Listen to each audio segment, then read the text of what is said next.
Good evening. Welcome to APTN National News. I'm Melissa Ridgen. On the 60th day of Iqaluit's ongoing water crisis, we can now report that the do not consume order for the Nunavut capital has been lifted. The Nunavut Health Department announced late Friday afternoon that they had completed 3 consecutive tests for petroleum in the city's water supply. All 3 came back safe. Iqaluit residents haven't been able to drink their tap water since October 12th. Our Kent Driscoll will have more on this next week. Well, it's been about 6 months since a parliamentary committee was tasked with reporting on systemic racism in the RCMP. Makes a total of 42 recommendations aimed at preventing excessive use of force and racial profiling by officers. On Friday, NDP MP Alistair McGregor asked the government why they've not yet acted on this report. Madam Speaker, it's clear the RCMP is in need of serious reform. The RCMP have often taken concerning approaches which endanger Canadians rather than keeping them safe. In the previous Parliament, the Public Safety Committee released a report on systemic racism in policing in Canada. The report called for an overhaul of the RCMP, including better civilian oversight and a transition away from a paramilitary force. Will the Minister of Public Safety implement these recommendations so that the RCMP can better serve all communities? Very important issue. Madam Speaker, throughout the election as well as now, we are committed to ensuring that there is an appropriate degree of oversight, transparency, equity and representation within the RCMP. I have already had a number of important discussions with the Commissioner as well as other senior members of her executive team. Madam Speaker, we're going to continue to work with the RCMP to ensure that we provide top world-class law enforcement right across the country so that we can have public safety for all Canadians. Thank you, Madam.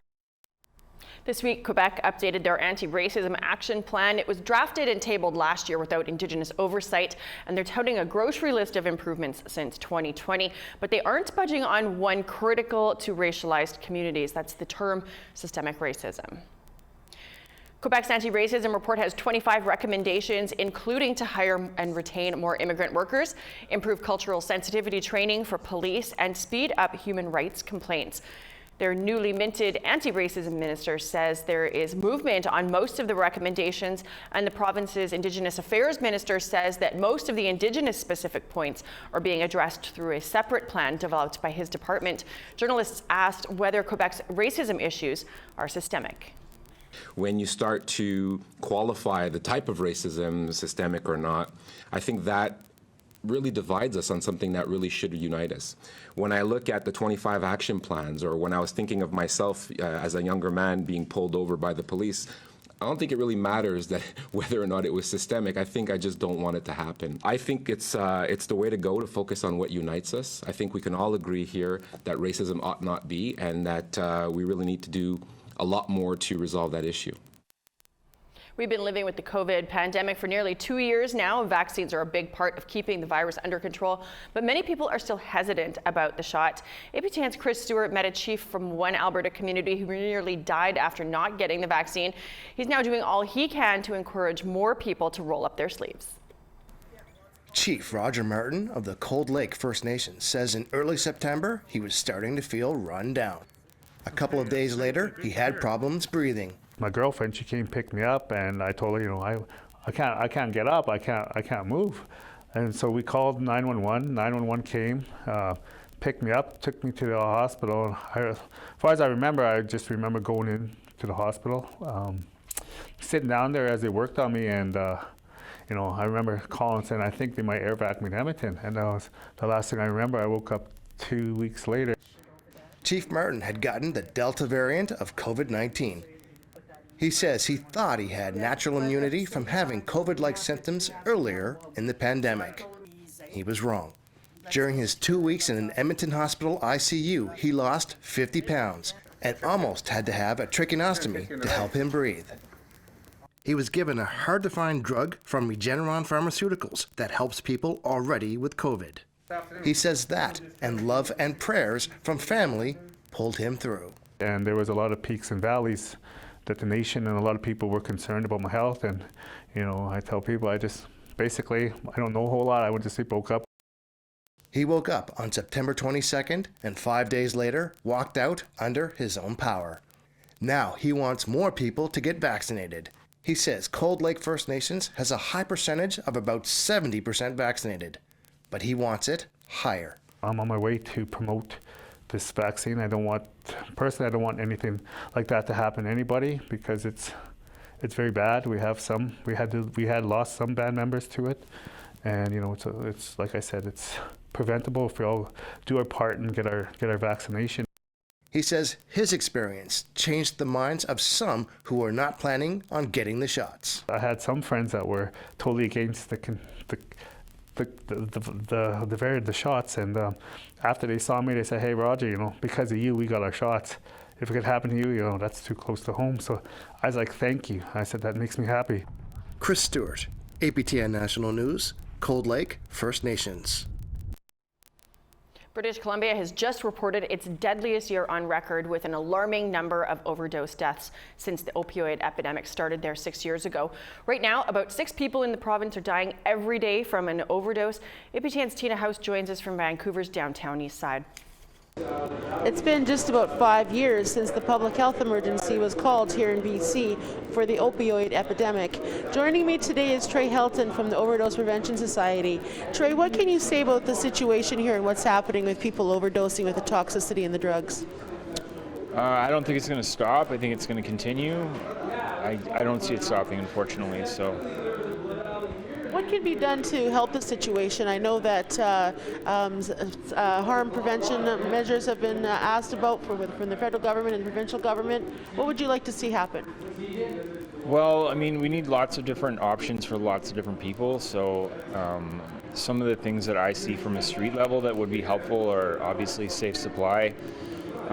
For people that aren't ready to stop using drugs, they should have access to safe drugs. They shouldn't be buying toxic street drugs.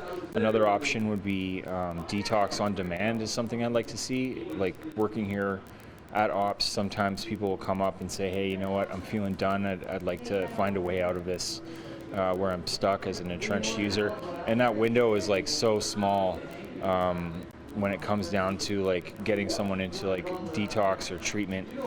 By the time they get access to that, it's 2 weeks have passed and they've changed their minds. So if there was some sort of like detox on demand that I could just call that number and just get someone fast tracked in a cab right into detox, I think that would help a lot of people. It's unbelievable to see the high number of deaths we've had this year. You've obviously probably lost a lot of friends this past year. I mean, the toxicity and the drugs, I mean, why is it that fentanyl and carfentanil hit the scene like it did? Just supply and demand. People are always, I can speak from my own experience that as a former opiate user, I was always looking for a stronger high that would last longer, that wouldn't get me put into physical withdrawal as quickly. So like fentanyl is the next logical step after heroin. So back when I was using on the street, if we could get our hands on fentanyl patches, we would cook them down and split them between users. Today, like black market fentanyl is the norm. It's been that way since 2016. I don't see it stopping. There is no more heroin. I mean, like everyone's getting fentanyl. It's really, really sad. And now with like the combination of benzo dope on the street, it's just a 50-50 chance. So you either get fentanyl or you get benzofentanyl. It's really, really, really lame. And the alarming fact is that naloxone doesn't even work for benzo, is that right? Yeah, no, it doesn't. It's caused a lot of havoc. The benzo dope, unfortunately, it's essentially turns us into a daycare when we have, like, if it just hits the street that morning or someone cooks up a batch in their SRO or a lab releases some drugs on the street and then they come out here, they sell it. Next thing you know, we got 5 benzo overdoses at once, and BC Ambulatory Services is already overwhelmed. It just turns us into a daycare. We got sleeping mats, people snoozing. We've reversed the fentanyl overdose with naloxone and oxygen, but they're still essentially in a benzo coma. So yeah, it is. It's strained our services, and it's strained BC Ambulatory Services, and it's strained the hospital. So it's a real pain in the butt. Trey Helton, thanks for joining us today. Back to you in studio. Thanks for that, Tina. Well, we need to take a quick break, but when we come back, a forgotten art stash found at a friendship center in the Yukon by a now celebrated artist. We're going to tell you all about that when we come back.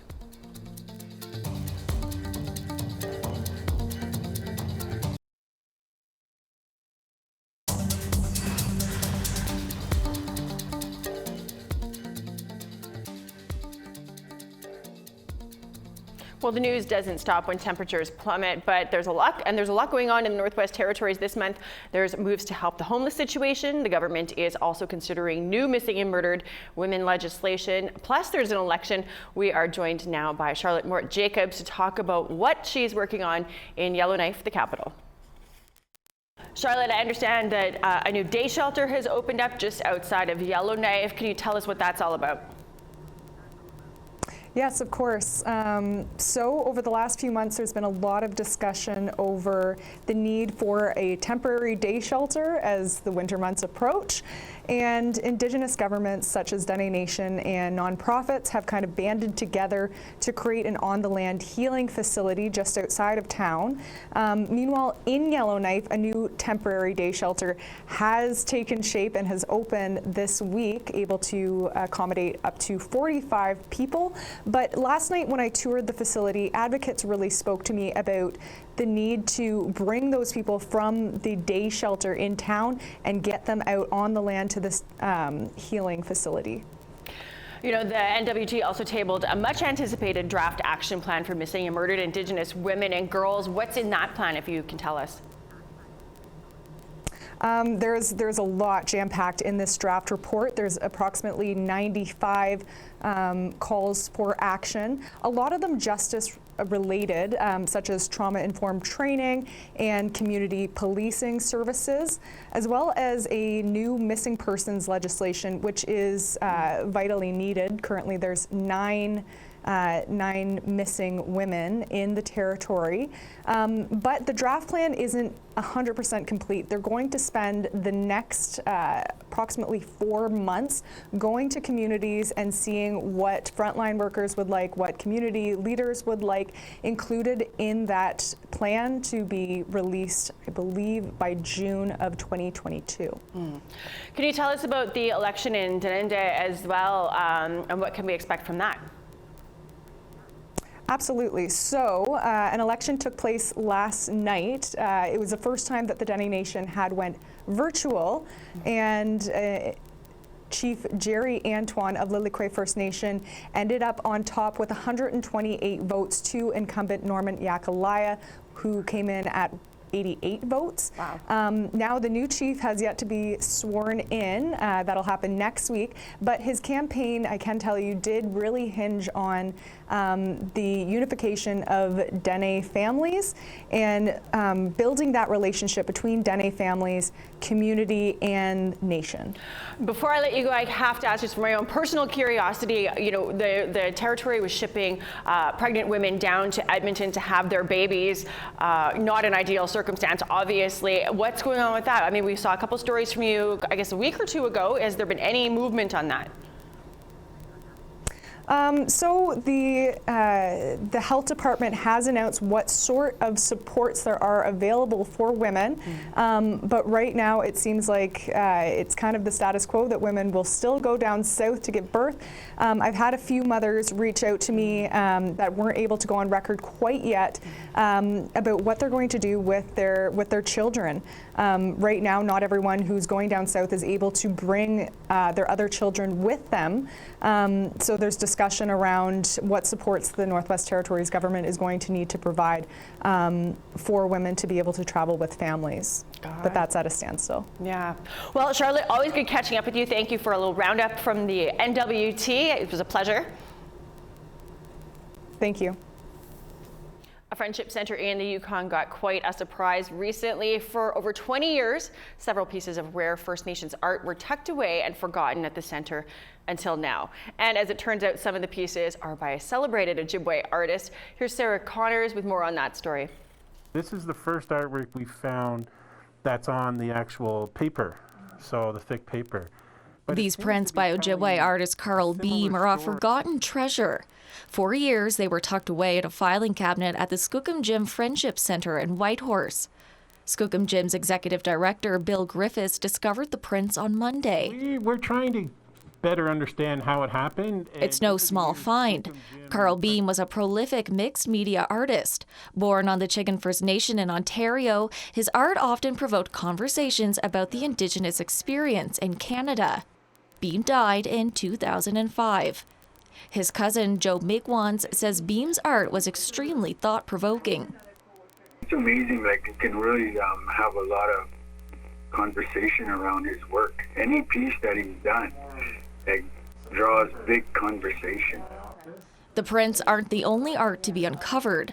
A few months ago, Griffiths found 28 other prints like these on plexiglass and over 150 works by other artists, including by Ojibwe artist Stephen Snake, stored away in boxes. It's been exciting as we discover this stuff. I think it was the art was donated to Skookum Jim's in 1997. No one knew what to do with it at the time, and as time went on, it was forgotten about. That was until Griffiths, a new employee, found the pieces while looking for items to auction for Skookum Jim's lunch program. Much of it is now being stored at the Yukon Arts Centre, where it's being appraised.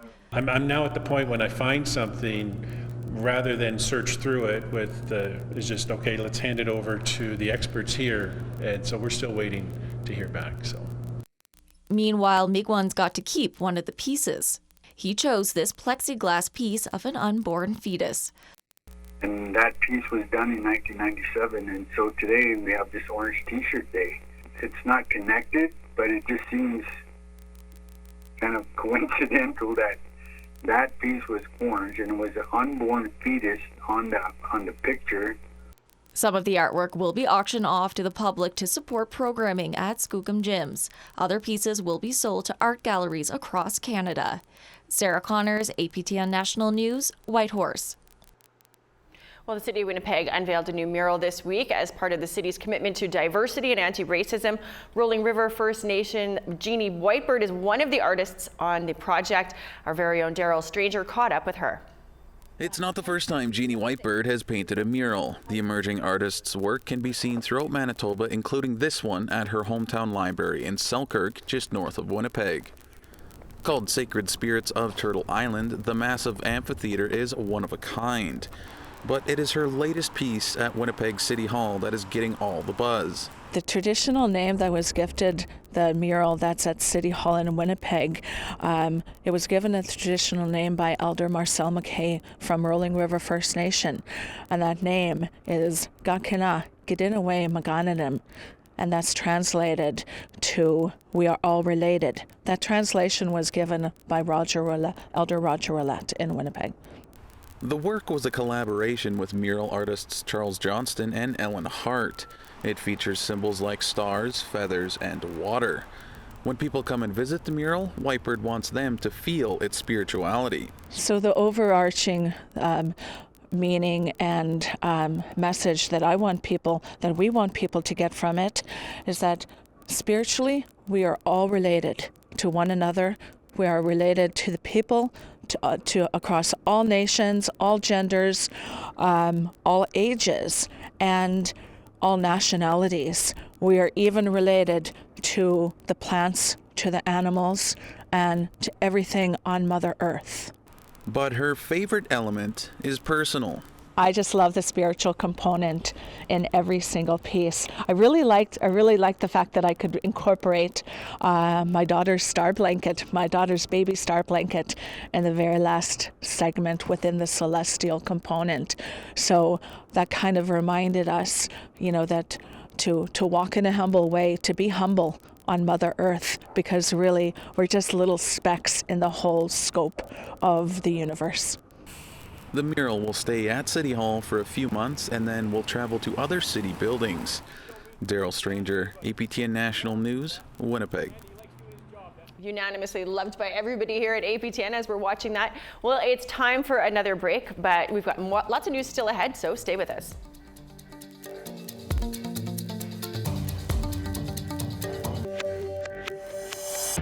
Welcome back. Let's take a look at tomorrow's weather forecast. Off to the east coast, we got sunshine at -5 for St. John, -2 and sunny for Halifax. Happy Valley Goose Bay, -13 and sunny. Kuujjuaq, -7 and snow. Sept-Îles, you're looking for snow too, -10, 0 and cloud for Montreal. Toronto, 7 and with a mix of sun and cloud, 2 for Sault Ste. Marie and snow. -5 and cloudy for Sioux Lookout. Big Trout Lake, -7 and sunshine. -8 for Norway House and God's Lake, you're going to get some snow there. Sunshine at -2 for Winnipeg, -9 for Brandon. -8 and sunny for Saskatoon, -9 and sunshine for North Battleford. Snow and -8 for La Ronge. Stony Rapids, you're looking at flurries, -14. Snow and -15 for High Level, -4 and sunshine for Grand Prairie. -1 and sunny for Edmonton, -2 and sunshine for Medicine Hat and Lethbridge. Same with Kamloops, then over to Bella Coola, we got 3 and some flurries expected there. Smithers, -5 with a mix of sun and cloud, -18 and sunshine for Fort Nelson. Whitehorse, -21 and snow. Watson Lake, -25. Flurries for you too. Fort Simpson, Fort Leard, and Trout Lake, all sunshine, -17. -17 and snow for Colville Lake. Paulituck, snow, -20. Chesterfield and Whale Cove, snow expected, -11 there. New Yacht, sunshine, -21. Iqaluit, -22 and sunny. Iqaluit, -22 and snow.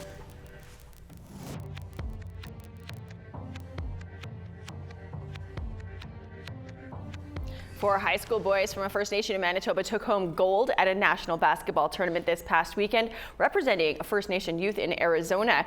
The teenagers from Pine Creek First Nation in Manitoba flew to Tempe, Arizona to compete in the Hoop It Up National Championship. Their families flew with them, watched the teens win all 6 of their 3-on-3 games in the Youth to 16 category. The boys will run all 7 games at the Winnipeg Hoop It Up tournament this past summer. Ryland Chartrand said that his brother Mason, his cousin Camden, and his friend Philip have been playing basketball together since they were kids. The four say that congrats from the community is still pouring in, and they hope to inspire other First Nation youth.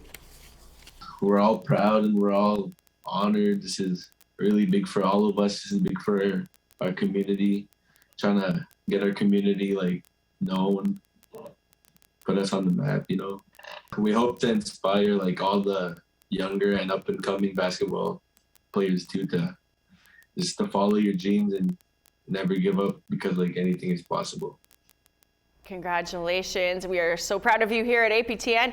Well, that is your APTN National News to wrap up the week. We're thankful to all of you who joined us. But before we go, youth from Siksika Nation in Southern Alberta performed for the Calgary Flames officials to kick off the opening of a new outdoor community rink there.